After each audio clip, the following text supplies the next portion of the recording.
Hey guys, had MSP called out that towing company to the scene of the accident, there would have been limits as to how much they could charge for a tow job. But because MSP did not call them out, the company could set whatever price they wanted. As an attorney, I can tell you that so many people call my office asking for help after they've been ripped off.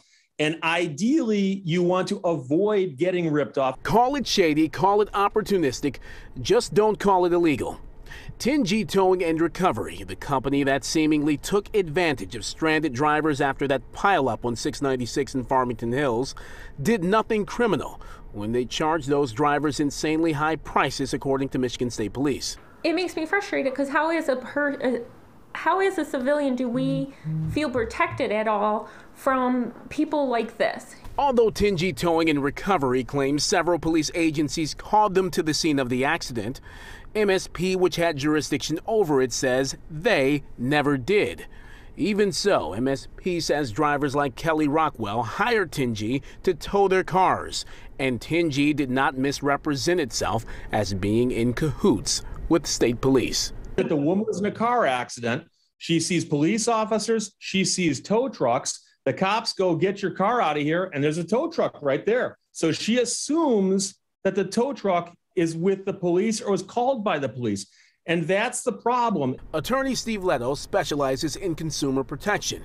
He says the state's high court struck down a law that made it illegal to charge a price grossly in excess of the value of a good or service.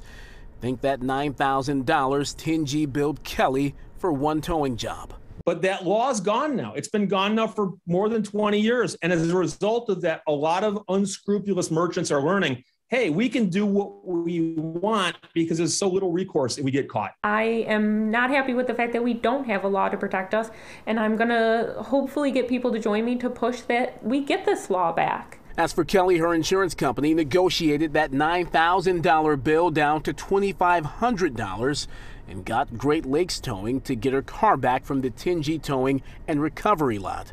Now it's at a collision shop. Obviously, you felt you weren't worth it, or you knew you were overcharging if you're willing to lower it that much. But even still, $2,500 is still a lot. And I'm extremely upset that my insurance paid them to take my vehicle. You think ultimately you're going to have to pay this in higher premiums? Oh, yeah. If you were in this situation, you'd ask the tow truck driver, were you called here by the police? Or ask the police. The police are right there. And if they say, yes, we are, you'll have more protection. If they say, no, we're not, then you say, how much are you going to charge me for this? Any consumer anywhere always has the right to ask. And if somebody says, I can't tell you what it's going to cost, or it's going to cost you $9,000, you might want to start making more phone calls. Now, 10G says they charge the prices they do because they provide such an exceptional service. And they also have to consider insurance and rising fuel costs. They charged another driver $4,000 for a tow job, but later lowered that amount. I'm Randy Wembley, and this is The Edge.